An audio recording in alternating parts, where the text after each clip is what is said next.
Hello नमस्कार everyone, स्वागत है आपका।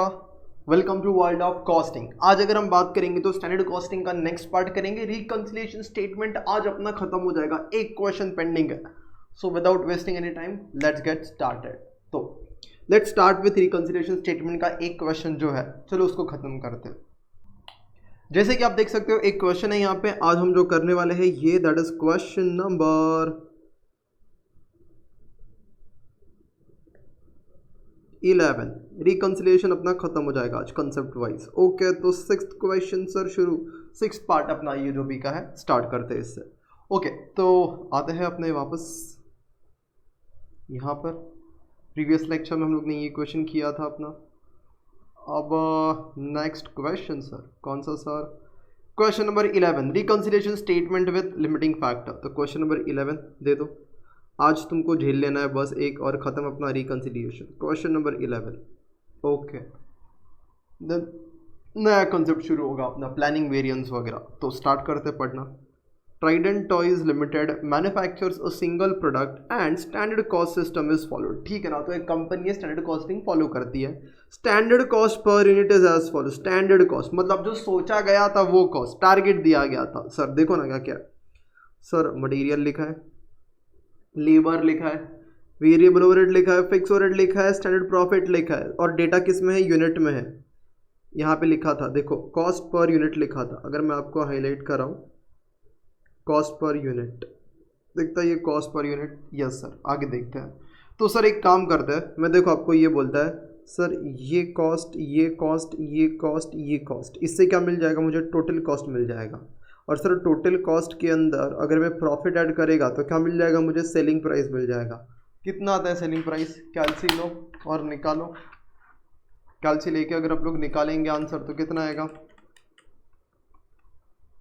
तो sir that would be 40 plus 64 plus 24 plus 24 plus 56 and here we go. Price आ जाएगा 208 सेलिंग प्राइस। क्या ये एक्चुअल सेलिंग प्राइस है? बिल्कुल भी नहीं, एक्चुअल सेलिंग प्राइस नहीं है, ये है standard selling price. First day का डेटा है ना, अरे ऊपर हेडिंग देखने का, स्टैंडर्ड डेटा बोला है। यस सर, आगे पढ़ते हैं क्वेश्चन। ओवरहेड्स फिर हम पढ़ेंगे, overheads allocated on the basis of direct labour hours. Okay, मैं ये समझाता हूँ, मतलब ओवरहेड का खर्चा आर्क्स के बेसिस पे होता है। I will just come to that. In the month of April 2021, there is no difference between budgeted and actual selling price, and there was no opening and closing stock during the year. तो कुछ चीज़ है, opening closing stock नहीं है, मतलब quantity जितना बेचा रहेगा उतना ही बनाया रहेगा। पहले इतना समझ में आता है। यस, एंड आगे बोला है there is no difference between selling price. तो कैन आई सी दैट ये जो आपका प्राइस है 208, स्टैंडर्ड सेलिंग प्राइस भी यही है और एक्चुअल सेलिंग प्राइस भी यही है। यस सर, और आगे डेटा दिया है, the other information for the month, एक महीने का डेटा है, अप्रैल 2021 डेटा है, बजटेड जो सोचा गया था और जो एक्चुअल डेटा है। एक काम करते, इसको मैं एक स्टेटमेंट में कन्वर्ट करता हूँ जिससे मुझे आपको समझाना ईजी हो जाएगा करके। So let us prepare one statement, because reconciliation statement बनाना है ना। तो एक काम करते हैं, इस डेटा को हम लोग अपने लैंग्वेज में कन्वर्ट करते हैं। तो please write income statement, income statement करके। ओके, तो once you write this income statement, देखो कैसे लिखना है, फटाफट लिख देना। पर्टिकुलर्स,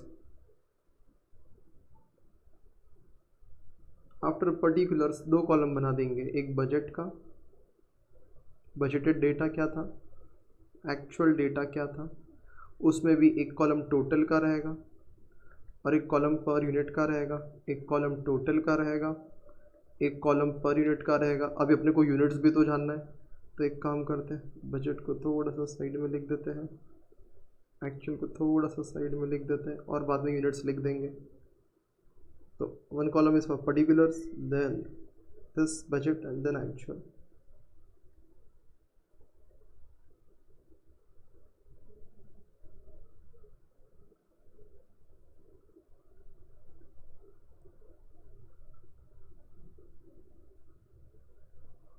चलो डेटा स्टार्ट करते हैं लिखना एक एक करके। इनकम स्टेटमेंट मतलब सर सेल्स माइनस कॉस्ट। मैं इनकम स्टेटमेंट थोड़ा मार्जिनल के हिसाब से बना रहा है, मैं फिर आपको बता भी देगा, टोटल वाला भी बनाते तो भी चलता। मैं लिखते टाइम देखो कुछ ऐसा लिख रहा है, सेल्स माइनस वेरिएबल कॉस्ट पहले लिख देता हूँ, लिखते जाओ, तुमको समझ में आएगा ये क्यों बना। इसके बिना भी क्वेश्चन सॉल्व हो सकता है, बट ये बनाते हो ना तो क्लैरिटी थोड़ा ज़्यादा आता है। सर वेरिएबल कॉस्ट में क्या क्या आएगा, तो क्वेश्चन ही देख लो, इधर भी किधर भी देखो आपको पता चलेगा। Sir material labour variable overhead, 3 खर्चा आता है, तो लिख देते वेरिएबल कॉस्ट में मटेरियल लेबर वेरिएबल ओवरहेड, लिख दो फटाफट, मटेरियल लेबर वेरिएबल ओवरहेड। अच्छा सर, फिर क्या, फिर है ना माइनस करने का, तो क्या मिलेगा सर, कंट्रीब्यूशन मिलेगा। Exactly, now you will get contribution. Contribution फिर क्या सर, इसमें से फिक्स कॉस्ट माइनस करो, तो क्या मिलेगा, प्रॉफिट। ओके सर, चलो डेटा फिलअप कर देते हैं।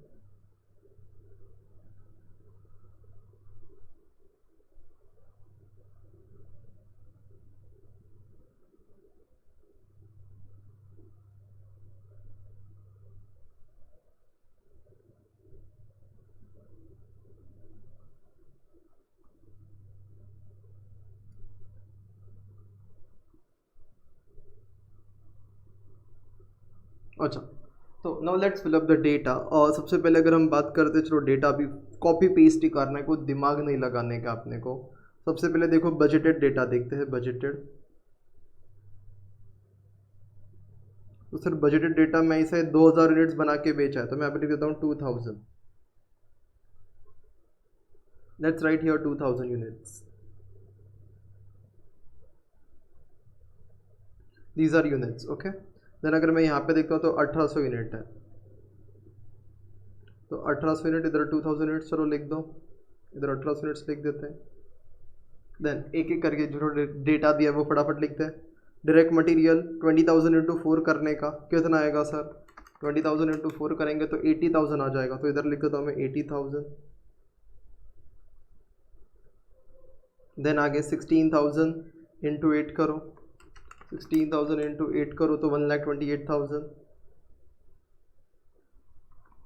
16,000 इंटू 8 1,28,000। यस सर, फिर आगे क्या है, सीधा खर्चा दिया वेरिएबल का 48 इधर, 48 इधर फिक्स का। ओके, तो सर ये लिख दिया डेटा। आगे चलो 20,000 इंटू 4 करो, 20,000 इंटू 4 ये एक्चुअल डेटा है, 80,000 का मटेरियल लगा है एक्चुअल में।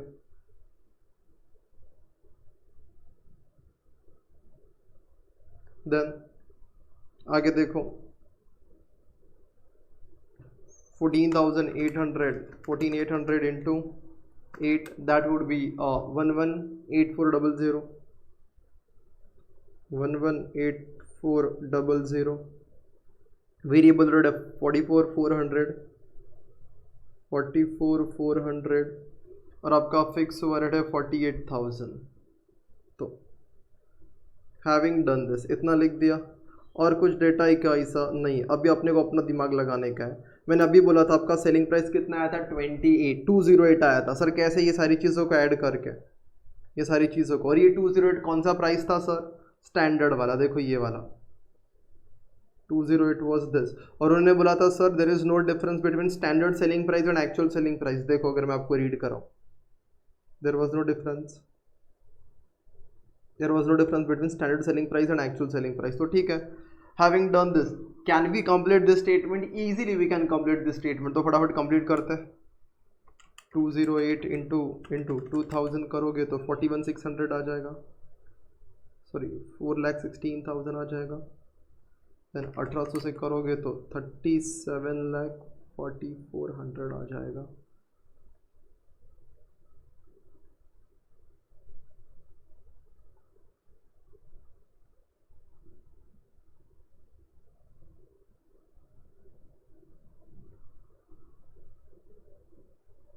अब क्या करने का, तो अब सिंपल है, और ज़रा कंट्रीब्यूशन निकालो। 4,16,000 माइनस 80,000 माइनस 1,28,000 माइनस 48,000, 1,60,000 आ जाएगा ये।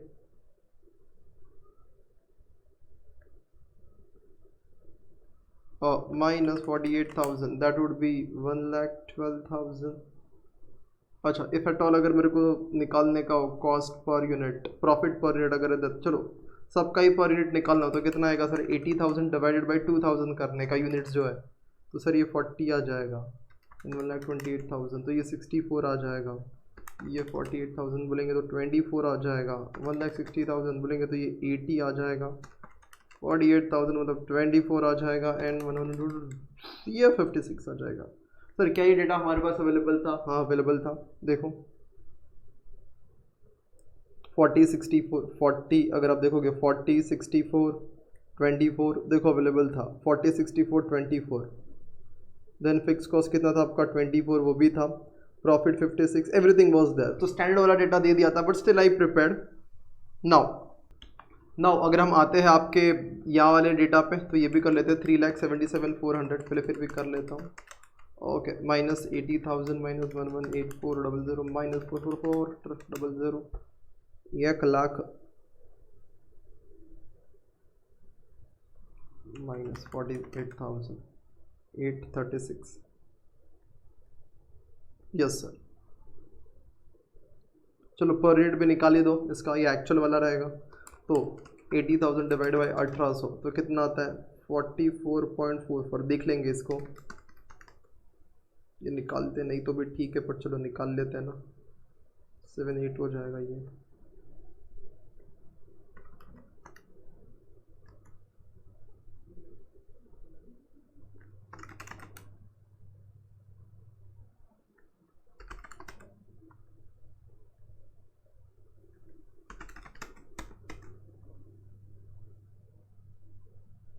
ठीक है, तो कुछ डेटा था जो अपन ने फाइंड आउट किया,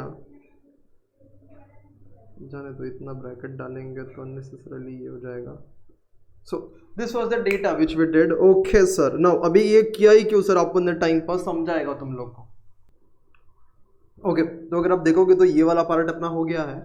now what we can do is अपना पूछते क्वेश्चन का रिक्वायरमेंट एक बार देख लेते हैं। तो क्वेश्चन में बोला गया है रिक्वायर्ड पार्ट में, if you read you will have an idea, लिखा गया है reconcile the budgeted and actual profit. Budgeted मतलब जो फर्स्ट डे पे सोचा था। ओके, तो कितना प्रॉफिट सोचा था सर? ये इतना। ओके,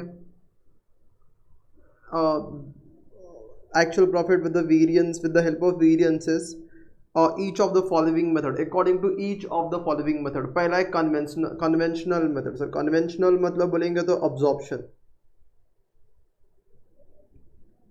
और सर रेलेवेंट कॉस्ट मेथड मतलब क्या होता है? Marginal relevant. ओके, तो ठीक है सर, निकालते हैं पहले अब्जॉर्प्शन, दैट इज कन्वेंशनल, जिसको ट्रेडिशनल भी बहुत बार बोलते हैं ये लोग, तो उससे निकालते फिर मार्जिनल से। अच्छा, अभी अगर अपने को रिकंसिलिएशन बनाने का है, तो अगर मैं याद दिलाऊँ आपको जो पार्ट 4 में कराया था शायद, तो अगर मैं आपको याद दिलाऊँ तो how do we solve the question? सबसे पहले एक फॉर्मेट बनाएंगे, रिकंसिलिएशन एज पर अब्जॉर्प्शन करना है अपने को। देखो, तो I will give you a heading reconcile. अपना पार्ट 1 चल रहा है, पार्ट 1 का आंसर चल रहा है, और पार्ट 1 में भी ए पार्ट एंड बी पार्ट वैसा करेंगे। तो पार्ट 1 है ये, still I will write again.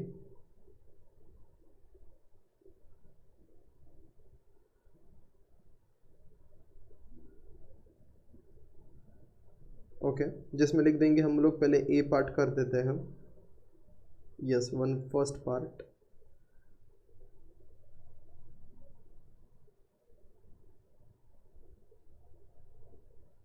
that is reconciliation statement. Reconciliation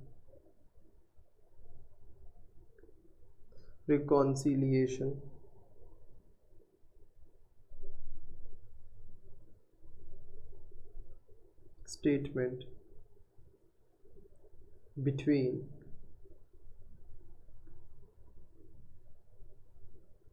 कौन सा profit? budgeted profit and actual profit, which conventional मतलब ये अपना होता है absorption। तो उन्होंने जो लिखा ट्रेडिशनल या कन्वेंशनल मेथड, तो I will say conventional method. Conventional के हिसाब से, कन्वेंशनल मेथड के हिसाब से। अच्छा, it is nothing but absorption. Okay, तो अगर हम कन्वेंशनल मेथड के हिसाब से करेंगे तो you need to understand what you need to do is, अपने को अपना पहला क्या बनाने का होता है, रिकंसिलिएशन स्टार्ट करने से पहले प्रॉफिट वेरिएंसेस निकालने, प्रॉफिट का डिफरेंस देखना है। तो अपन उसका एक डायग्राम बनाते हैं, टेबल बनाते हैं। सर कैसा टेबल बनाते हैं, तुमको याद दिला देता है थोड़ा सा। देखो ये वाला, इधर इधर आएंगे तो टेबल दिखेगा। यस सर, ऐसा कुछ टेबल बनाते थे। यस डेफिनेटली, यहाँ पे इसके आगे भी एक बार बनाया रहेगा, किधर,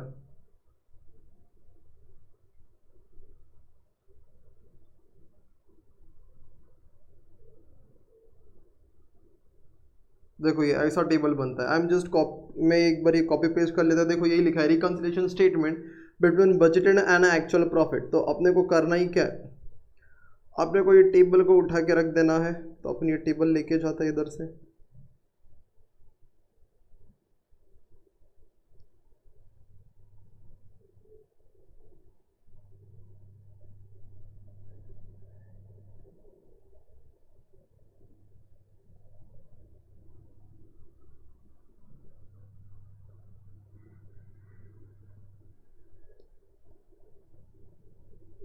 जगह नहीं है तो प्रीवियस पेज पे जाने का, इसको पेस्ट कर देने का।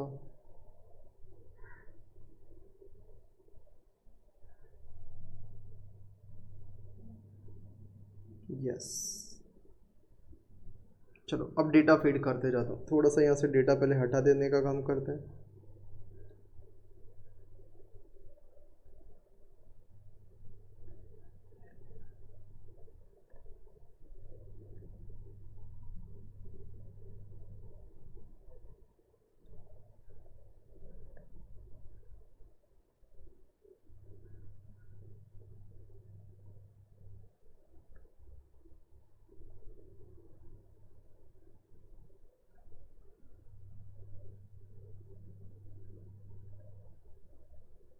चलो, तो अपना फॉर्मेट तो रेडी, अपने को बस वैल्यू पुट करने का है। तो अभी बजट, सर बजट कितना सोचा था, सर कितना बेचेंगे, सर 2000 बेचने का सोचा था। 2000 और 1800 बेच दिया। चलो आते हैं और लिखते 2800 यहाँ पे क्वांटिटी पे, 201800। देन सर प्रॉफिट, प्रॉफिट कितना सोचा था और कितना हो गया। अगेन प्रीवियस इस पे आते हैं, इसलिए मैंने वो बना के रखा। इतना प्रॉफिट सोचा था, इतना प्रॉफिट हो गया। तो 1,12,083,600, 1,12,083,600, 1,12,083,600।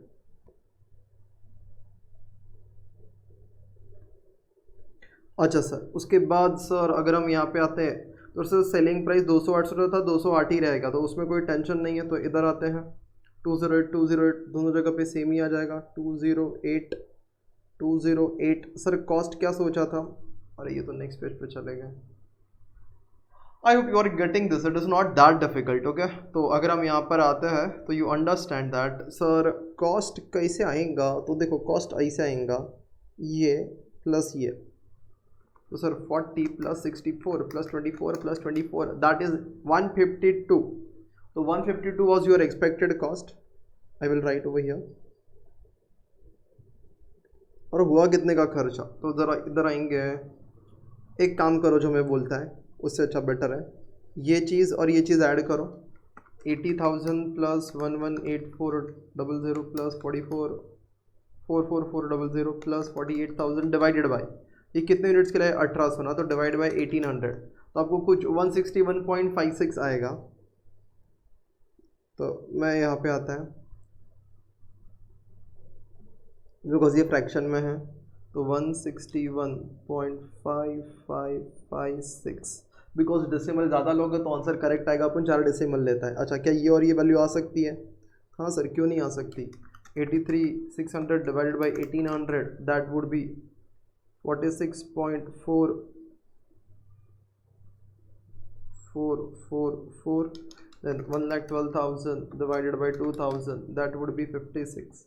Exactly, let's start. कितना प्रॉफिट सोचा था, कितना हो गया, ये और इसका डिफरेंस सर कितना आ जाएगा, तो लिखते हैं 1,12,000 86,300, तो यहाँ पे आते हैं 1,12,000 83,600. If you just take the difference 1,12,000 minus 83,600, तो 28,400 से सर प्रॉफिट कम हुआ है. इसको एडवर्स बोलने का. यस सर, कॉस्ट के डिफरेंस को निकालते हैं. तो चेंज इन कॉस्ट, तो कितना कॉस्ट सोचा था 56 माइनस कितना हो गया, अरे कैसे 56. देखो तुमने पहले कौन सा वेरिएंस निकाला, वैल्यू. वैल्यू के बाद कौन सा आता है, प्रॉफिट पर यूनिट, लेकिन उसका बाइफरिकेशन होता है. तुम लोग एक एक करके निकालते हैं. पहले कॉस्ट पर यूनिट का वेरिएंस निकलेगा, फिर सेल्स का और फिर वॉल्यूम का निकलेगा. तो चलो सबसे पहले कॉस्ट पर यूनिट 152 सोचा था, इतना हो गया इंटू 1800 वैसा. तो 152 वॉज एक्सपेक्टेड माइनस कितना होगा वह 161.556556 मल्टीप्लाइड बाई कितना यूनिट्स करने का, ज़रा देखो 1800 करो ज़रा. खर्चा 152 का सोचा था माइनस 161.556 का हो गया इंटू जो यूनिट्स भेजे दैट इज 1800, तो कुछ 17,200. ओके एडवर्स ज़्यादा खर्च हो गया 17,200 एडवर्स. ओके नाउ अब सेल्स की बात करते हैं, तो इधर से इसको कट करते हैं. अब सेल्स, सर इतना सेल्स सोचा था, इतना सेल्स, अरे नील आएगा ना सीधा, टेंशन क्यों लेते हो. सेलिंग प्राइस वेरिएंस है ही नहीं तो सीधा नील लिख देने का, क्या एकदम टेंशन नहीं. क्वेश्चन ने अपने पे मेहरबानी किया.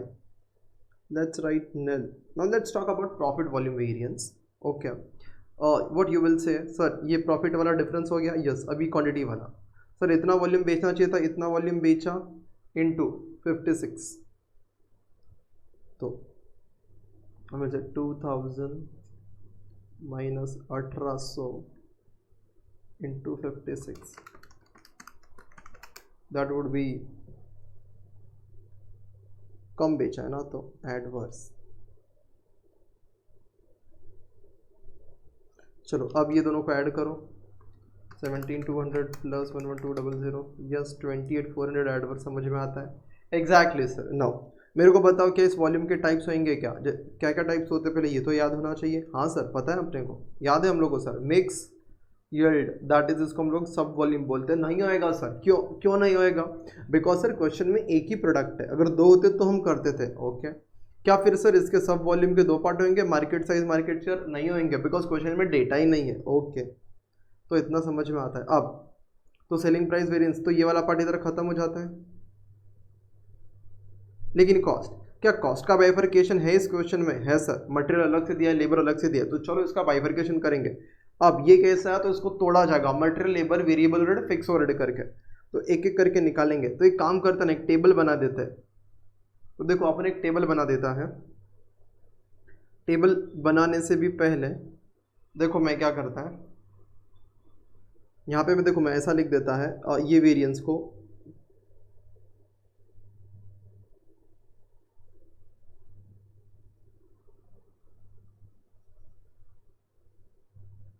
Net profit volume variance due to change in cost. और ये किसकी वजह से आ सकता है, तो आई कैन से मटेरियल,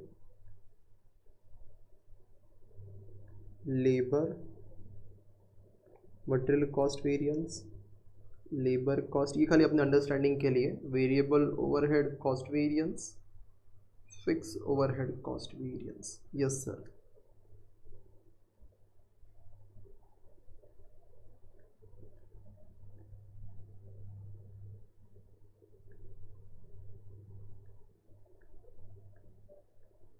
क्या इतना समझ में आता है. Yes sir. अब एक एक करके एनालाइज करने का, ये तीनों का एक ही फॉर्मेट होता है. एक काम करते हैं, इनका एक टेबल बना देते हैं, फिर फटाफट निकालने का ट्राई करेंगे. तो चलो यहाँ पे टेबल बनाना शुरुआत करते हैं.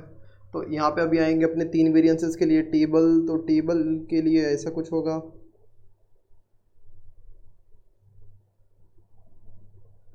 तो पहला कॉलम था गिवन वगैरह लिखने के लिए, दूसरा कॉलम था आउटपुट के लिए, तीसरा कॉलम क्वांटिटी के लिए अपना, एंड देन फोर्थ कॉलम, और 1 2 3 वो लिख दिया. देन अच्छा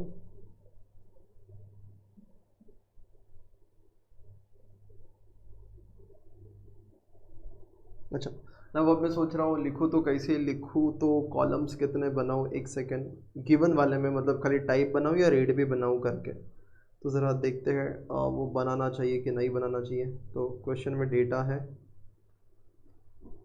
उस हिसाब से अगर मैं देखेगा तो मेरे पास इंडिविजुअल रेट अवेलेबल है क्या? यस अवेलेबल है, तो मैं नहीं बनाता। देखो चलो ठीक है, तो I can just take the call, जो अपन शॉर्टकट में कर सकता है। देखो कैसे, इधर एक कॉलम अपना गिवन स्टैंडर्ड का,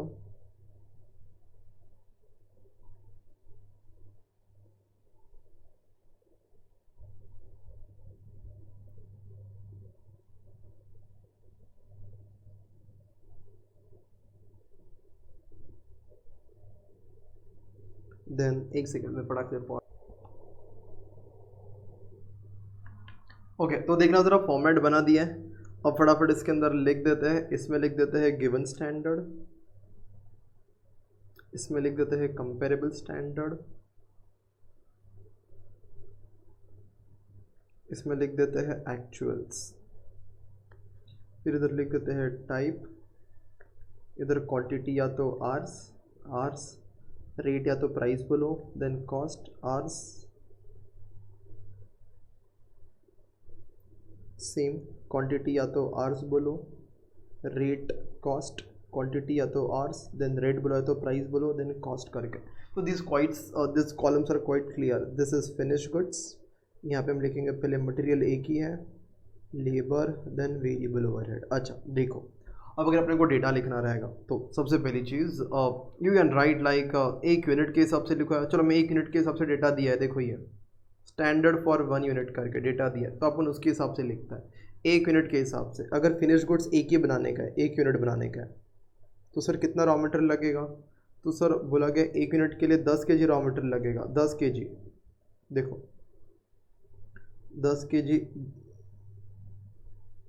10 kg raw material, 8 hours, variable में भी 8 आवर्स, तो 10 8 8 करके। ओके, तो मैं यहाँ पे लिख देता हूँ 10 kg raw material, 8 hours, 8 hours, ये वेरिएबल ओवरहेड से। ओके सो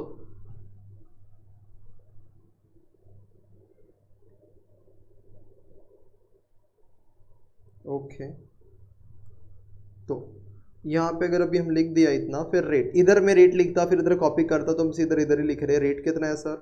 तो स्टैंडर्ड रेट है यहाँ पे 483 उसका। ओके 483 रेट पर केजी, तो 4 देन 8 देन पर आर का रेट है 8 एंड 3। देखो लिखा हुआ है, गलती से ये वाला मत लिख देना, वही यूनिट का अपन इधर एक आर का लिख रहे हैं। ओके, तो ये समझ में आता है, रेट पर आर ऐसा। ओके,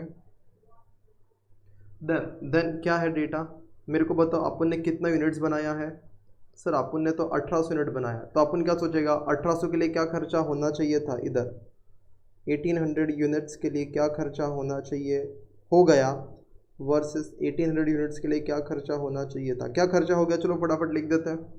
देखो सर ये खर्चा हो गया 20,000, 14,800, तो 20,000, 14,800, और ये आर्स तो सेम ही आएंगे, जितने आर्स के लिए वर्कर काम करेगा उतने आर्स के लिए पावर का कंजम्पशन होगा। देखो सेम सेम है। रेट क्या है सर, 4 है 8 है।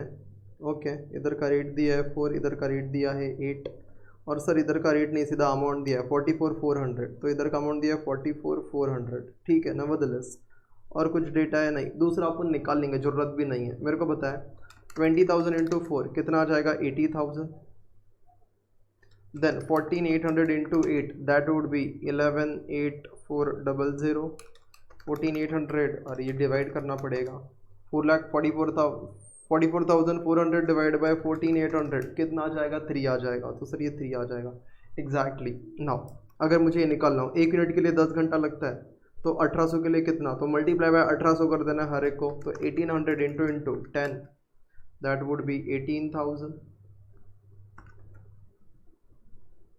14,400, so 18,000 into 4 that would be 72,000, 14,400 into 8 115200, 14,400 into 3। चलो फटाफट वेरिएंसेस निकाल लेते हैं। अच्छा, अभी वेरिएंसेस एकदम ही शॉर्टकट में निकलेगा क्योंकि तुमको बहुत बार सिखा दिया अपन ने। तो देखो, पहला वेरिएंस रहेगा मटेरियल कॉस्ट वेरिएंस, इसके दो पार्ट है, क्या क्या sir? Price and usage. Then labour cost, इसके दो पार्ट है सर, कौन से? Rate and efficiency. देन आपका आएगा वेरिएबल ओवरहेड कॉस्ट वेरिएंस, इसके भी दो पार्ट है sir, expenditure and efficiency. Okay sir,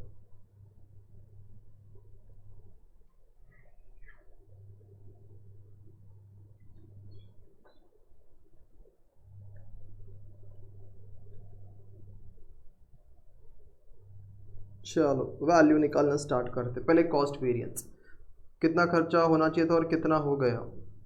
तो एक आंसर था 72,000 माइनस 80,000। सर 8,000 ज़्यादा हो गया, 8,000 एडवर्स। रेट देखो, रेट सर रेट तो सेम है 4 मतलब रेट में कोई डिफरेंस ही नहीं है।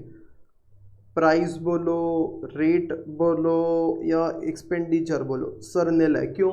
You can see that there is no change, जितना पर आर आना चाहिए था या फिर पर रेट उतना ही है, तो खाली यूसेज में ही डिफरेंस है। इतना यूनिट्स यूज़ करना चाहिए था, इतना यूनिट्स यूज़ किया, into this rate that is 18,000 minus 20,000 into 4, ज़्यादा यूनिट्स यूज़ किया तो 8,000 एडवर्स।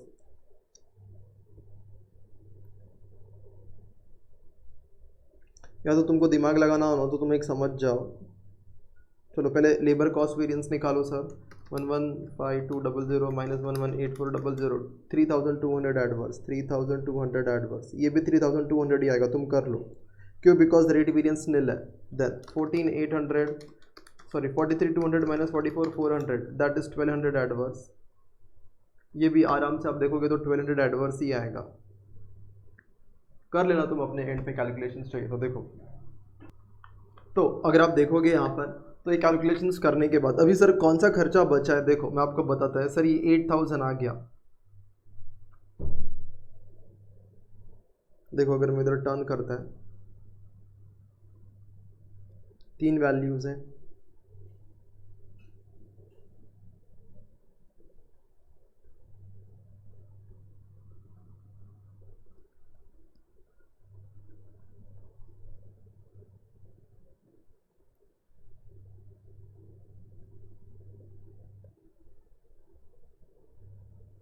अब कौन सा चाहिए सर? फिक्स कॉस्ट का। अच्छा, फिक्स कॉस्ट में एक वेरिएंस आएगा या एक से ज़्यादा आएंगे, मतलब खाली एक्सपेंडिचर आएगा या सातों वेरिएंसेस ट्राई करने का?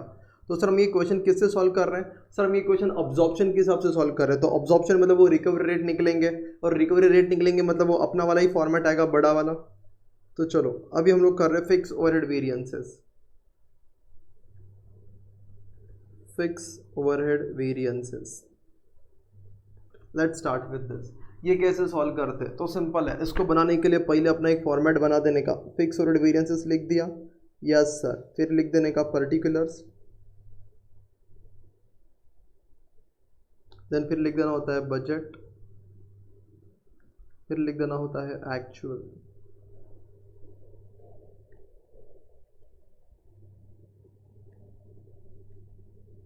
तो I would say particulars, then I would say budget and then actual करके। after this I would say absorption rate, तो मैं यहाँ पे लिख देगा absorption, या तो I would say recovery rate।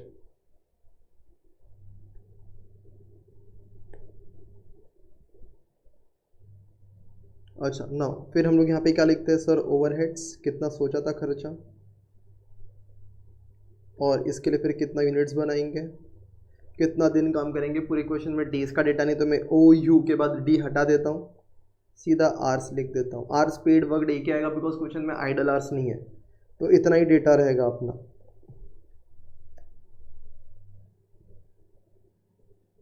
Okay, जिन्होंने मेरा फिक्स रेट वाला वेरिएंस देखा है, दे विल लाइक कोरिलेट कि ये फॉर्मेट ये क्या होता है करके। This is one of the easiest format. Okay, now after this अगर आप देखोगे तो इसके बाद अभी क्या करना है, तो देखना ज़रा, सिंपल है। इसके बाद अपने को क्या करना है, तो भी लिखते जाना है ओवरहेड मैंने कितना सोचा था करके। तो देखो फर्स्ट स्टेप है 48,000 सोचा था और हुआ कितना 48,000 ही, तो इधर आने का लिख देने का 48,000 was expected, I have incurred 48,000। मैंने कितना यूनिट बनाने का सोचा था सर 2,000, और मैंने कितना बनाया सर 1800 यूनिट बनाया।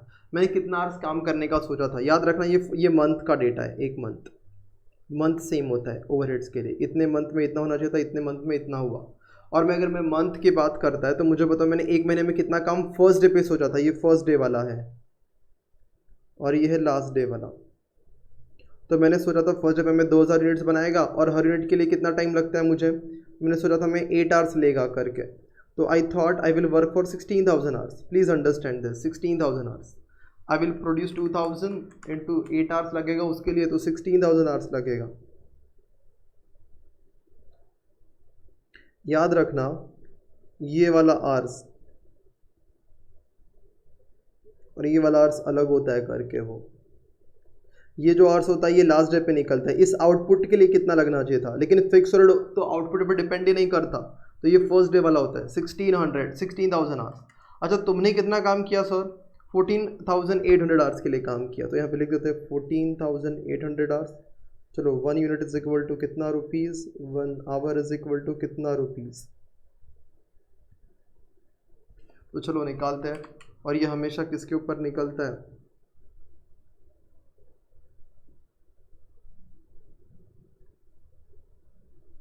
तो अपने को पता है ये,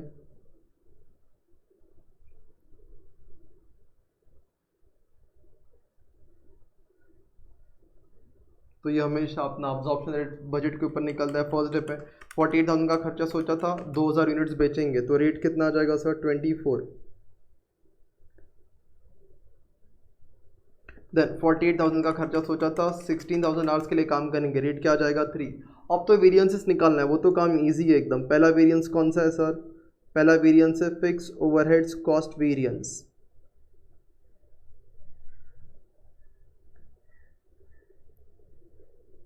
प्लीज़ ध्यान देना सब लोग, fix overhead cost variance sir कैसे निकालने का, अपने को पता है अभी। ये तो सर 24 रुपये एक यूनिट से रिकवर होता है, मैंने 1800 यूनिट बेचा तो कितना रुपीज़ रिकवर हो जाएगा, तो 24 इंटू 1800 दैट वुड बी 43,200। ये अब्जॉर्ब्ड है, ये आया पैसा। और मेरे जेब से कितना गया 48,000, मेरे जेब से ज़्यादा रुपया गया, यस सर कितना ज़्यादा गया 4,800 ज़्यादा गया, ये एडवर्स हो गया। अब मेरे को रीज़न जानना है 4,800 एडवर्स क्यों आया, तो सर 2 रीज़न है। फिक्स ओवरहेड एक्सपेंडिचर का एस्टिमेशन रॉन्ग क्या रहेगा, दैट इज दिस वेरिएंस, या तो third fix overhead volume variance, या तो वॉल्यूम का एस्टिमेशन रॉन्ग क्या रहेगा। तो व्हेन आई से एक्सपेंडिचर, तो देखना मैंने सोचा था मैं 48,000 का खर्चा करेगा और मैंने 48 किया, कोई एस्टिमेशन रॉन्ग नहीं गया, तो ये आंसर नील आ जाएगा। अच्छा let's talk about fix overhead volume variance now. तो मैंने सोचा था सर मैं 48,000 2000 यूनिट्स बेचेगा, मैंने 1800 यूनिट्स बेचा इंटू 24, 2000 माइनस 1800 इंटू 24, 4,800 आंसर आएगा 4,800। और ये 4,800 जो आंसर आएगा,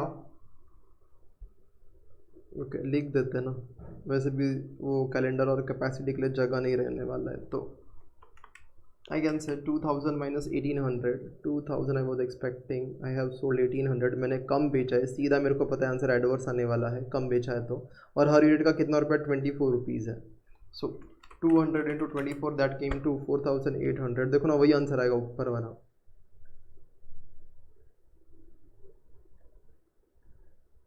आपको समझना चाहिए बिकॉज क्या एक्सपेंडिचर वेरिएंस नील है, अपना नील है तो ऑटोमेटिकली वो टैली हो जाएगा। अभी वॉल्यूम के भी अपने डिविजन आएंगे। क्या वॉल्यूम के कितने पार्ट्स होते हैं, 4। कौन सा, calendar capacity idle time efficiency. Calendar आएगा क्या सर, नहीं आएगा, डेज का डेटा ही नहीं तो कैलेंडर वेरियंस नहीं। कैपेसिटी आएगा यस, आइडल टाइम भी नहीं आएगा बिकॉज उसका डेटा नहीं है, तो 2 ही वेरियंस आएंगे। वॉल्यूम के 2 पार्ट्स होने वाले हैं। तो मैं नेक्स्ट पेज पे जाता है, third fixed overhead volume variance,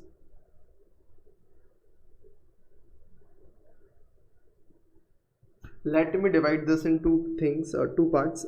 I can see that fixed overhead volume variance answer 4,800 आया था,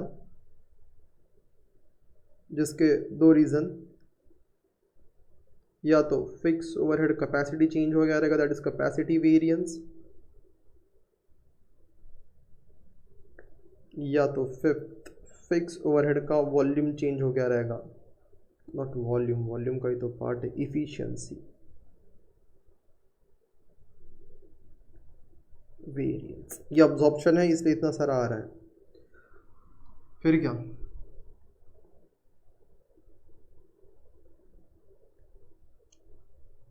अगर मैं कैपेसिटी की बात करेगा तो जस्ट ऑन द पेज कितना कैपेसिटी था तुम्हारा, सर तुम्हारा कैपेसिटी 16,000 आवर्स का था, तुमने कितना काम किया 14,800, ऑन वेरी फर्स्ट डिसाइडेड था 16,000 आवर्स के लिए काम करना चाहिए, तुमने किया 14,800, कम काम किया इनटू ₹3, तो ये ऐसा लाइन गया, तो उससे कम काम किया ना, तो एडवर्स कितना 3,600, बट वो वर्किंग भी बताना पड़ेगा हमें, वर्किंग के लिए चलो लिखना ही पड़ेगा अपने को, तो 16,000 माइनस 14,800 इंटू 3, 16,000 माइनस 14,800 इंटू 3, चलो लिख देते हैं 16,000 माइनस 14,800 इंटू क्या जाएगा 3, तो if you just calculate you will get answer 16,000 minus 14,800 into 3, that would be 3,600 and this would be adverse because आपने बिलो कैपेसिटी काम किया। यस सर समझ में आता है। मैंने अगर आपको याद रहेगा तो मैंने हमेशा बोला था कि जैसे अपना बेसिक फॉर्मेट ख़त्म होता है ना, इसके नीचे एक चीज़ और लिख देने का, यूनिट्स वापस कॉपी करने का। चलो कर देते हैं 2,1800, फिर इसके लिए क्रॉस मल्टीप्लिकेशन। सर अगर 16,000 घंटे में 2,000 यूनिट बनना चाहिए था, इतने आवर्स में इतना यूनिट्स बनना चाहिए था, तो 14,800 आवर्स में कितना यूनिट्स बनना चाहिए था, cross multiplication, that is expected output.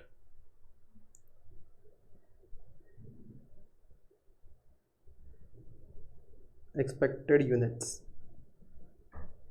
I would say expected units के लिए यहाँ पे हम लिख देंगे आवर्स, यहाँ पे हम लिख देंगे यूनिट्स, और 16,000 आवर्स में we thought we will produce 2,000 units, you worked for 14,800 hours, कितना एक्सपेक्टेड तुम लोगों से बताओ, तो 2,000 into 14,800 divided by 16,000, that would be 1,850 units आपसे एक्सपेक्टेड है। यस सर 1,850 एक्सपेक्टेड है, और तुमने कितना बनाया, देखो ज़रा तुमने कितना बनाया करके, तो तुम ज़रा देखोगे, यू विल हैव आइडिया, तुमने तो 1,800 ही बनाया है, तो तुमने कम बनाया, तुमने 50 यूनिट कम बनाया, तो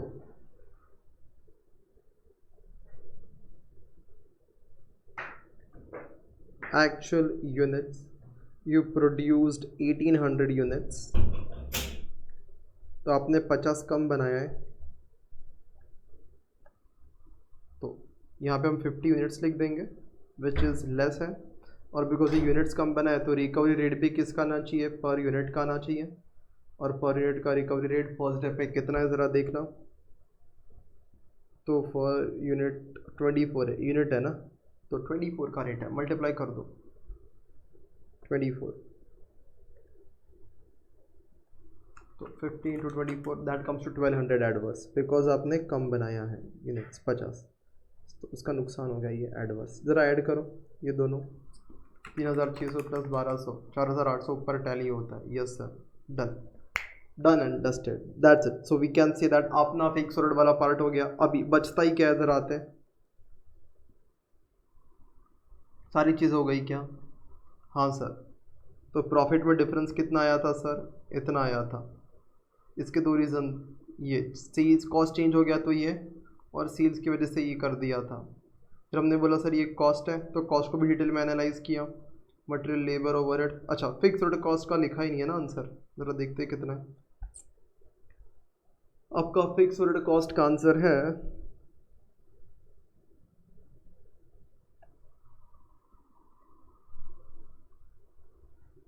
4,800 आंसर है, तो चलो लिखते हैं 4,800।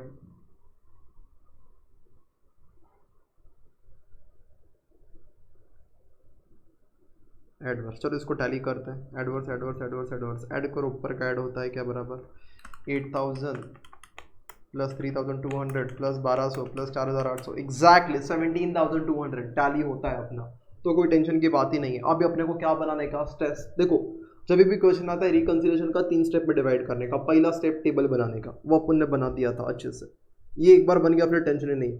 टेबल बनाने के बाद अपन को पता था सर पहले ये डिफरेंस निकालने का, फिर ये डिफरेंस ऐसा कॉस्ट वाला आ गया, फिर सेल्स का डिफरेंस, फिर क्वांटिटी का डिफरेंस, वो भी हो गया। देन अगर कॉस्ट है तो कॉस्ट का ब्रेकअप पता है तो कॉस्ट का ब्रेकअप भी कर दिया। बस अभी लिखना शुरू करेंगे। स्टेप नंबर 1 टेबल बनाने का, स्टेप नंबर 2 वेरिएंसेस निकालने का, स्टेप नंबर 3 उसके बेस पे रिकॉन्सिलिएशन स्टेटमेंट बनाने का। मैं इधर से किधर से कॉपी करता है,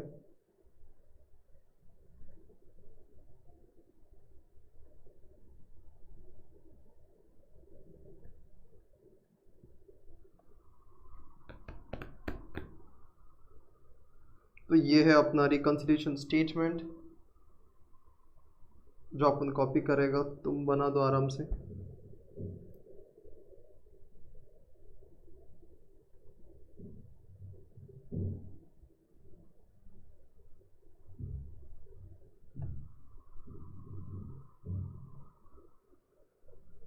क्या इधर आ जाएगा क्या, देखते हैं, नहीं तो नेक्स्ट पेज पे लेके जाएंगे। नहीं आना मुश्किल है तो नेक्स्ट पेज पे लेके जाते हैं।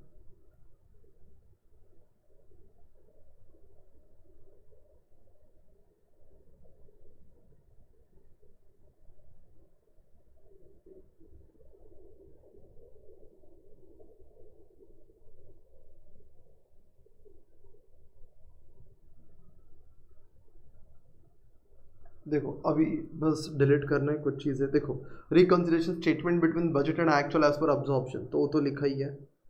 अब बस कुछ चीज़ों को डिलीट करना है अपने को।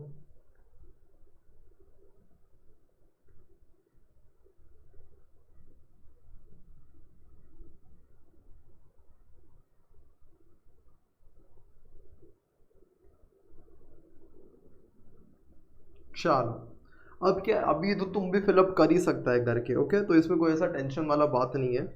तो मैं वीडियो पॉज करता है, मैं फटाफट उधर से आंसर लिख देता है, फिर तुम एक बार देख लेना, स्क्रीनशॉट निकाल लेना चाहिए। तो इसका पीडीएफ वगैरह नहीं मिलेगा, तुमको लिखना है, थोड़ी मेहनत करनी है तुम लोगों को, ओके। तो तुम अपने हिसाब से ये पूरा लिखो, फॉर्मेट अच्छे से, एक एक करके वैल्यूज फिलअप करो। आपके सामने स्क्रीनशॉट के लिए फिर रखता है स्क्रीन, ओके। चलो लिखते हैं। कैन आई सम, इसको लिखना स्टार्ट करता हूँ, ओके।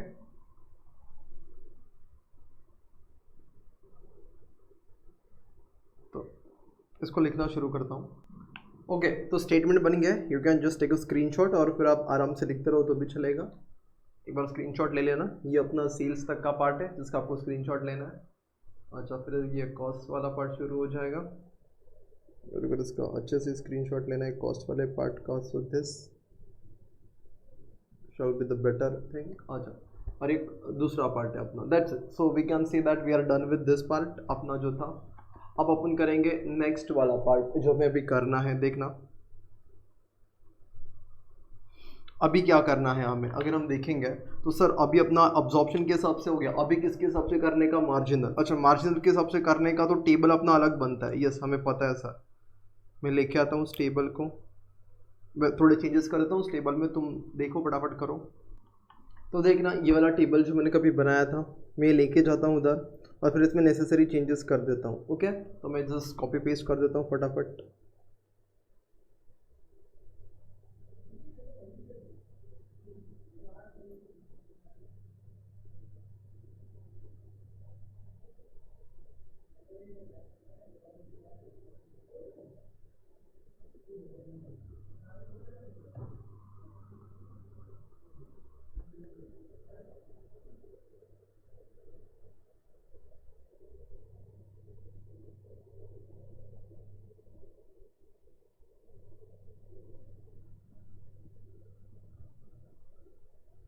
ओके, मैं थोड़े वो फिगर्स माइनर डिलीट कर देता हूँ, तुम भी कर दो, ओके। तो डेटा ये हो गया अपना, अभी बस लिखना है अपने को। तो ज़रा देखना यहाँ पर ऐसा होगा कि अपना और सेलिंग प्राइस 208 था, ये तो मेरे को क्वेश्चन से ही पता है, और एक्चुअल और स्टैंडर्ड दोनों सेम था सेलिंग प्राइस, तो 208 में लिख देता है दोनों जगह पे। कितना यूनिट्स था, 2000, नॉट 2000, हाँ 2000। और ये कितना है सर, 1800 यूनिट्स है, yes sir. What is fix cost, तो दोनों में फिक्स कॉस्ट क्या है अपना, सेम ही है, 48,000 48,000। तो इधर आते हैं, लिख देते हैं 48,000 and 48,000. Yes, what is contribution per unit. तो कंट्रीब्यूशन और ये सब निकाला गया है अपन ने. तो मैं ज़रा सा इधर आता हूँ, तुमको बता देता हूँ. अपन ने इसलिए ये बनाया ताकि बाद में तुमको तकलीफ ना हो, तुम इसके बिना भी काम कर सकते थे. तो ये इसी के लिए खास बना के रखा था. सर इतना कंट्रीब्यूशन सोचा गया था, इतना कंट्रीब्यूशन हो गया. तो 1,60,000 एंड 13,600 वैल्यूज़ किसको याद रहेगी. दोनों को लेके जाते हैं ना इधर से.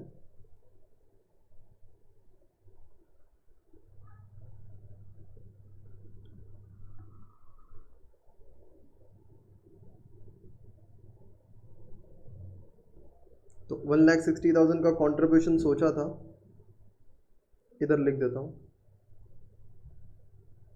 और कितने का कंट्रीब्यूशन हो गया है 13,1600. यस, फिर इसमें से फिक्स कॉस्ट माइनस करो. 1,60,000 माइनस 48,000 दैट वुड बी 112. 1,12,000 का प्रॉफिट सोचा था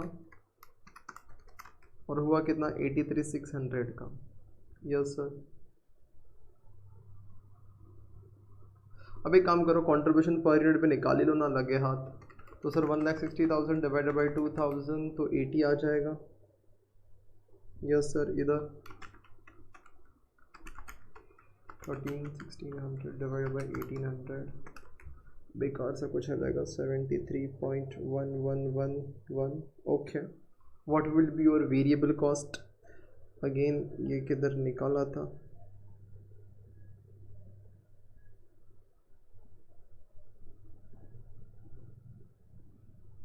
तो तुम निकालोगे वेरिएबल कॉस्ट, तो इसको ऐड कर देना है. किसको सर, इसको.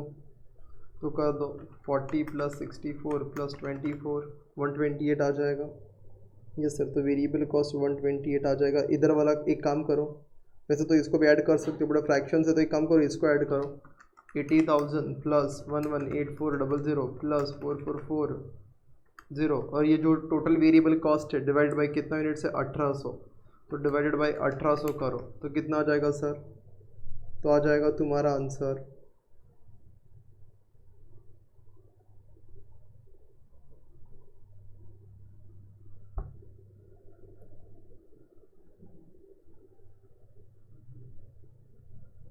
134.8889. चलो ये लिख देते हैं. ये वैल्यूज़ है जो अपने को लिखनी है.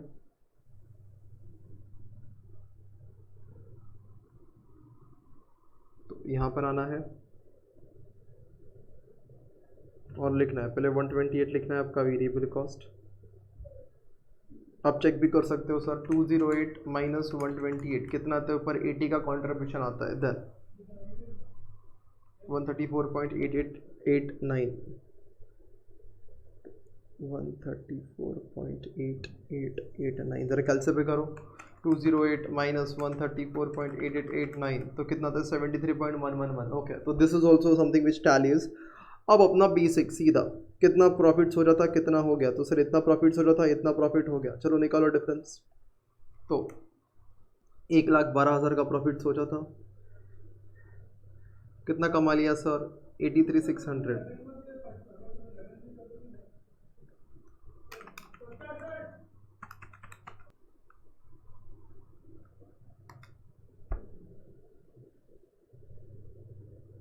Adverse. Then you can say selling price variance. Sir ये तो नील आएगा. अच्छा नहीं, तो एक एक करके जाते हैं सर. पहले ये और ये हो गया. यस, एक एक करके ही जाना है. तो फिर एक काम करने का, फिक्स ओवरहेड फिक्स ओवरहेड. तो सर ये भी नील है. एक्सपेंडिचर वेरिएंस एक ही आएगा. तो मुझे पता है ये भी नील आने वाला है. ठीक है. देन देखो मैंने पहले ये दोनों का डिफरेंस निकाला, फिर मैंने ये दोनों का डिफरेंस निकाला. तो ऑटोमेटिकली ये वाला डिफरेंस हो ही गया ना उसके अंदर, ये दोनों का अगर निकाल दिया तो. Yes sir. ओके, अब आगे बढ़ते हैं सर. 80 इसका डिफरेंस है निकालने का, इसका और इसका ऐसे करने का. तो देखो वेरिएबल कॉस्ट कितना खर्चा होना चाहिए था, इतना. कितना हुआ, इतना इंटू 1800 यूनिट्स के लिए हुआ. तो 128 का खर्चा होना चाहिए था वेरिएबल कॉस्ट, माइनस कितना किया सर 134. बहुत ज़्यादा खर्चा कर दिया 8889. और ऐसा कितना यूनिट्स के पीछे कर दिया जो आपने बना के बेचा 1800. तो 128 माइनस 134.8889 इंटू 1800. तो सर 12400 एडवर्स, इतने का नुकसान करा दिया आपने एग्जैक्टली। तो सर ये वाला डिफरेंस हो गया। अब इधर आ गए तो 80 का ये वाला डिफरेंस नहीं लेना है। You need to take this difference, you need to take selling price का डिफरेंस, ये वाला भी हो गया। अब वॉल्यूम का डिफरेंस, तो सर 2000 यूनिट्स बेचना चाहिए था। यू कैन से प्रॉफिट वॉल्यूम वेरिएंस और contribution.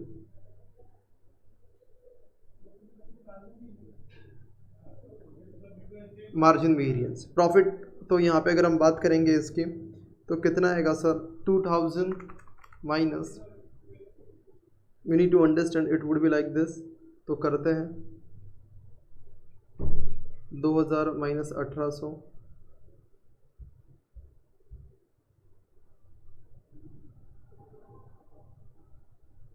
Into 2000 minus 1800 into contribution per unit which is 80.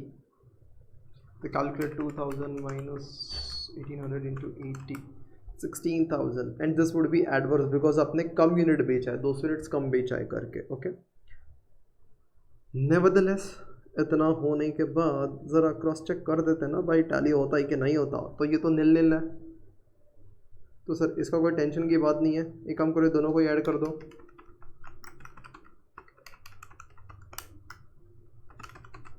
तो सर 28,400 टैली होता है।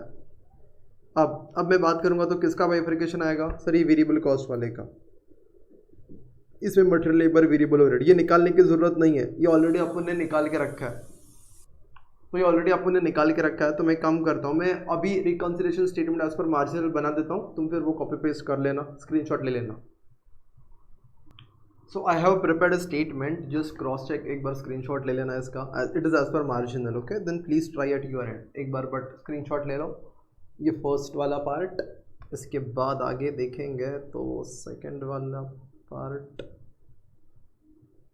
ये है। Just take the screenshot and then please write at your end. आपको खाली अभी ये करना ही क्या है, इतनी बार कर चुके तुमको पता रहेगा करना क्या, ईजी है एकदम ये चीज़। ओके, नाउ समझा यहाँ तक? Yes sir. Okay, now if you refer the question, you will have an idea कि सर अपन ने reconciliation statement as per conventional कर दिया, as per relevant cost that is marginal cost कर लिया। मार्जिनल कॉस्ट में भी तीन तरीके से रिकन्सिलिएशन बनाने का है। If there are no scarce, scarce का मतलब होता है लिमिटेड, लिमिटिंग फैक्टर करके कोई चीज़ होता है। जनरली अब अगर किसी भी चीज़ का रिक्वायरमेंट ज़्यादा होता है ना, उसकी अवेलेबिलिटी से उसको लिमिटिंग फैक्टर बोलते हैं। सर समझा नहीं, मैं एक एग्जाम्पल देता हूँ। तुम्हारे पास कोई एक सब्जेक्ट पढ़ने का, तुम्हारे पास 8 दिन है, तो तुमको 8 days are required, you need 8 days are required. And if I tell you that you have only 5 days, तो आपके पास 5 ही दिन अवेलेबल है। तो आपको समझना चाहिए रिक्वायरमेंट ज़्यादा है और अपने पास वो चीज़ लिमिटेड है, अवेलेबल 5 ही दिन है, तो ये लिमिटेड चीज़ है अपने पास। तो जो भी चीज़ लिमिटेड होती है उसको हम लोग अच्छे से यूज़ करते हैं। ओके, एक काम करो, चलो पढ़ो। तो ये तो नॉर्मल क्वेश्चन था ए वाला पार्ट की, मान लो कोई चीज़ लिमिटेड नहीं है। लेकिन अगर आगे बढ़ते हैं, materials are scarce and are restricted to supply of 20,000 kgs for the period. मतलब मटेरियल हमारे पास लिमिटेड है, और कितना लिमिटेड है, 20,000 kg तक का ही सप्लाई हो सकता है, उससे ज़्यादा का नहीं हो सकता करके। अच्छा, अब इसका मतलब क्या है सर? अब इसका आप इंटरप्रिटेशन क्या करने बोल रहे हो? तो देखो मैं आपको समझाता है, मैं जो बोलता है वो सुनो। देखो ज़रा इधर देखो, मैं क्या करता है, अपना ये जो रिकन्सिलिएशन बना हुआ है ना, मैं इसको वापस कॉपी करता है। ये ए पार्ट का आंसर है, ये जो पार्ट आपका चल रहा है ना, ये सेकंड, उसमें ये ए पार्ट है। देखो ये ऐसा, ये सेकंड पार्ट में ए है, अभी बी का आंसर दे रहा हूँ मैं। तो बी के लिए इसको लेके जाना पड़ेगा पूरे डेटा को नेक्स्ट पेज पे आपको समझाने के लिए। तो देखना ज़रा, इसको लेके जाते हैं।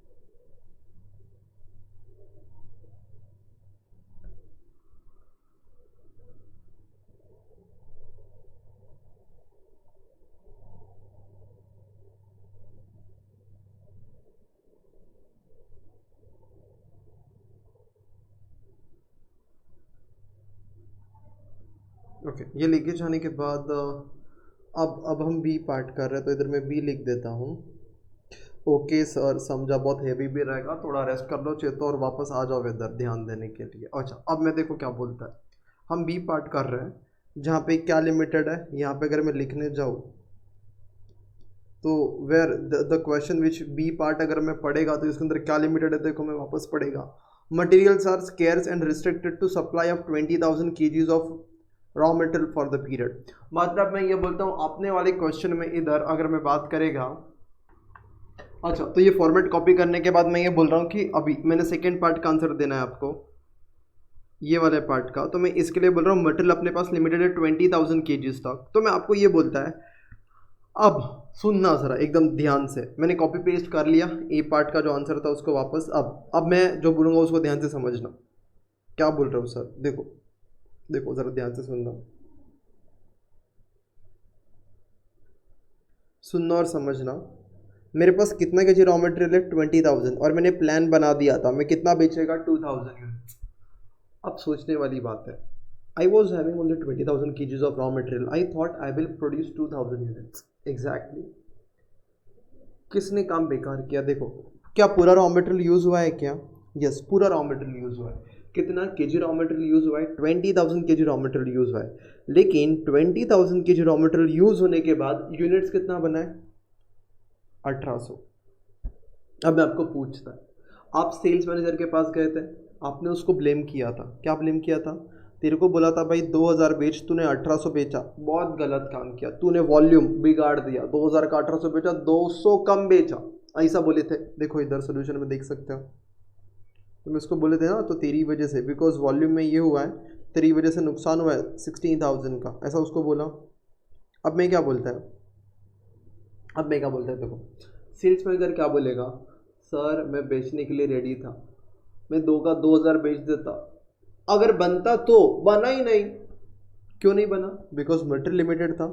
मटेरियल कितना था सर? 20,000, और वो 20,000 मटेरियल जो था वो पूरा यूज़ हो चुका था, और 20,000 मटेरियल यूज़ करके ही तो बनाया था, 20,000 मटेरियल यूज़ करके ही तो 1800 बनाया। आगे अगर मैं बेचूँ भी तो मैं बेच नहीं पाऊंगा सर। क्यों नहीं बेच पाऊंगा? बिकॉज मटेरियल खत्म हो गया है। जिस चीज़ से अगर ये पेन बनता है, प्लास्टिक ही खत्म हो गया है, तो प्लास्टिक खत्म है तो पेन ही नहीं बन सकता सर। और ये लिमिटिंग फैक्टर का मतलब होता है कुछ भी कर लो इससे ज़्यादा मिलेगा ही नहीं मार्केट में, because of any damn reason now you cannot like go for more material. अपने पास 20,000 ही रॉ मटेरियल है, उसको यूज करके 1800 बन गया है ना। तो मेरे को ये समझाना यहाँ पे गलती किसका है? क्या 20,000 kg से 2,000 यूनिट बन सकता था? हाँ बन सकता था।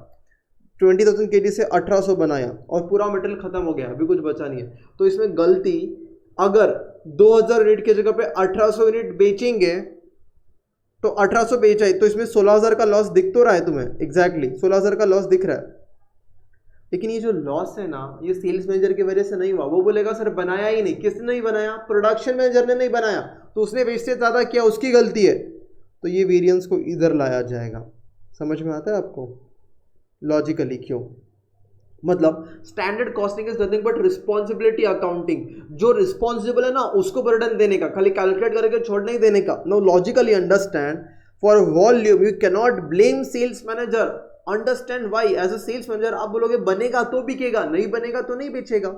और बनाया किसने? नहीं, प्रोडक्शन मैनेजर ने। फैक्ट्री में 20,000 kg से बन सकता था 2,000 kg, 2,000 यूनिट्स, लेकिन उसने 1800 ही बनाया, तो उसका लॉस।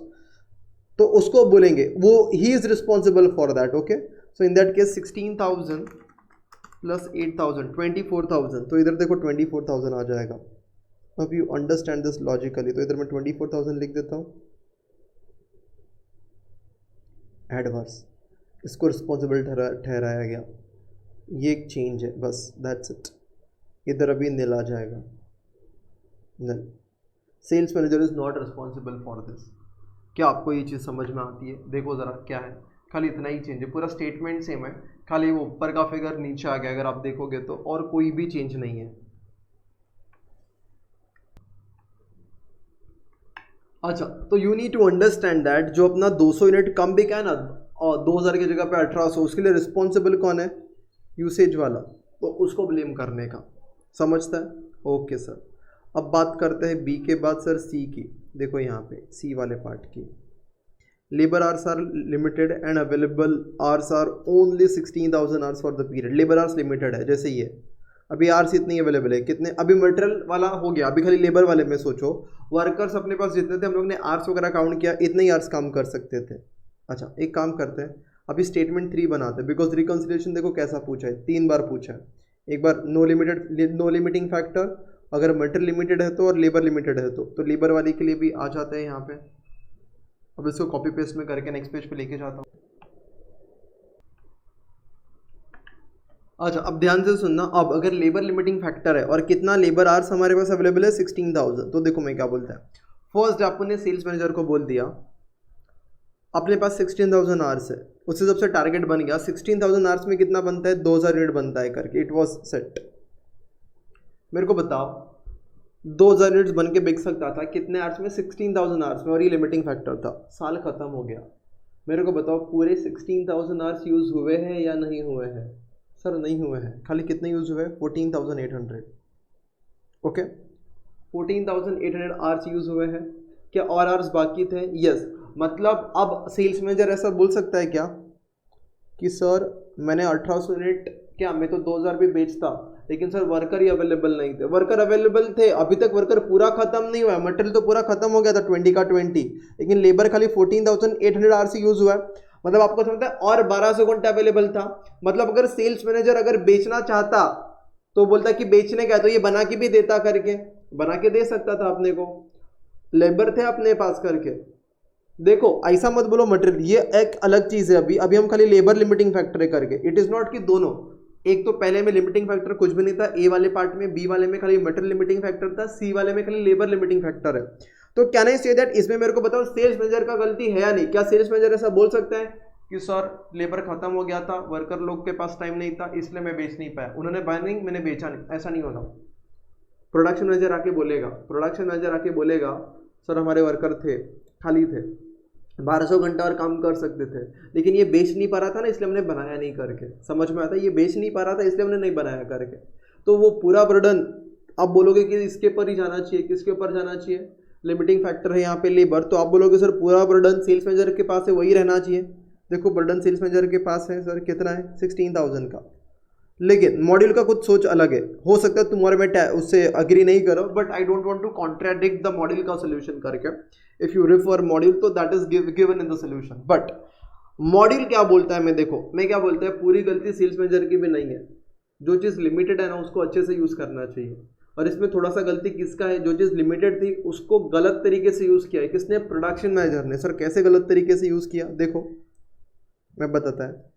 फर्स्ट डे पे मेरे को बताओ 8 आवर्स में 1 यूनिट बनता है, ये पता था अपने को। देखो इधर 8 घंटे में 8 आवर्स लगता है, 8 रुपीज़ के हिसाब से तो 64 का रेट आता है, मतलब 1 यूनिट को बनने के लिए 8 घंटा लगता है, ये पहले दिन पता था स्टैंडर्ड। 1 यूनिट के लिए 8 आवर्स लगता है, तो मेरे को बताओ तुमने कितना आवर्स काम किया? सर 14,800 आवर्स के लिए काम किया, तो तुमको कितना बनाना चाहिए था? ये कहाँ से आया सर 14,800? देखो ना इधर, दे वर्क फॉर 14,800 आवर्स, तो तुमको कितना बनाना चाहिए था? तो 14,800 hours into 1 divide by 8, you should have produce 1850 units, ये बनाना चाहिए था। और तुमने कितना यूनिट्स बनाया एक्चुअल में?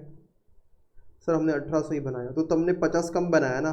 तो इसमें थोड़ी सी गलती किसकी है? पूरी गलती भी सेल्स वाले पे नहीं डालने का, तूने भी गलत काम किया, तूने 50 यूनिट का वेस्टेज किया।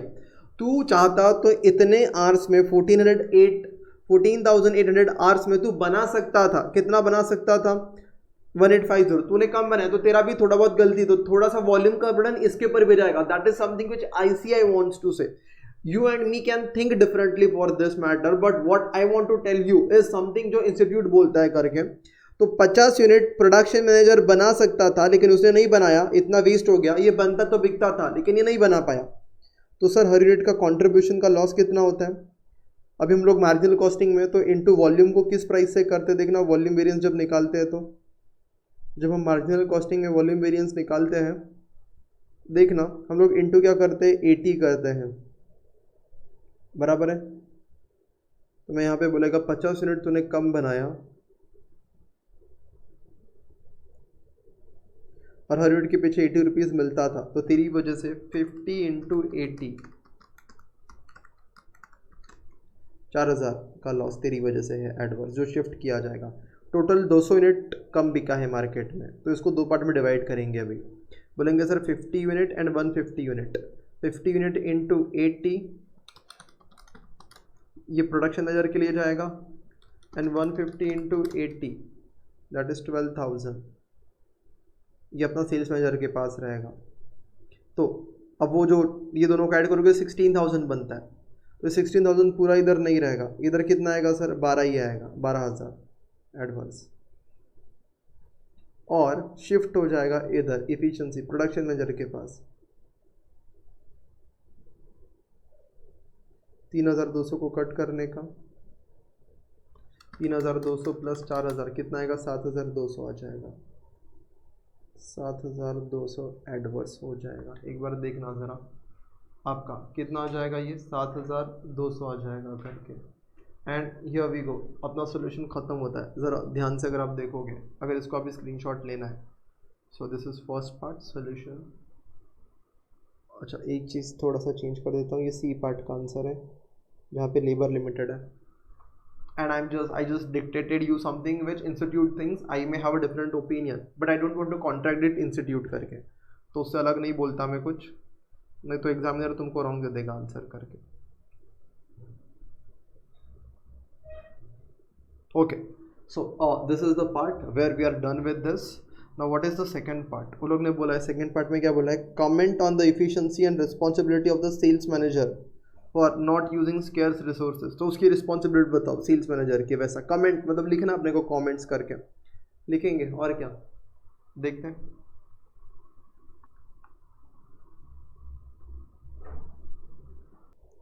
अच्छा मैं आपको खाली कुछ कमेंट्स दिखा देता हूँ, आपको लिख देना है, तो आपके लिए वो प्रेफरेबल रहेगा करके। तो सबसे पहले आपको ये कमेंट लिखना अपना मटेरियल से कनेक्टेड। मैंने आपको समझा दिया था वो अपना क्यों पूरा बर्डन इसके ऊपर शिफ्ट हुआ प्रोडक्शन मैनेजर के ऊपर। इट इज़ जो certain, you can just right this, read कर लेना जो मैंने बोला था उसको खाली इंग्लिश में यहाँ पे लिखा गया। Okay, so you can just take the screenshot of this too if at all you want to take. Okay, then after that एक आपका आएगा लेबर वाला पार्ट, आप इसका भी स्क्रीनशॉट ले सकते हो। वो लेबर जब लिमिटेड होता है तब क्या होता है करके, so I can say this is note 2 for that matter. Okay, once part 1 and 2 is part 1 is done, part 2 में comments और ये सेल्स मैनेजर के ऊपर, so you can just take this and finally I can see that like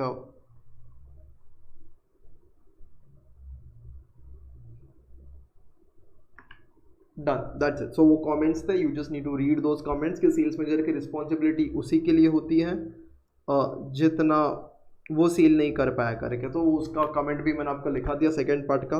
that's it, so we are done for the day. अभी के लिए इतना काफ़ी है, मिलता है नेक्स्ट लेक्चर में।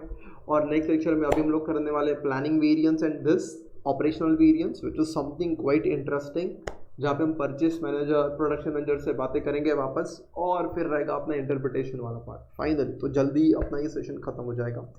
यहाँ तक लेक्चर देखने के लिए थैंक यू सो मच, मिलता है नेक्स्ट लेक्चर में।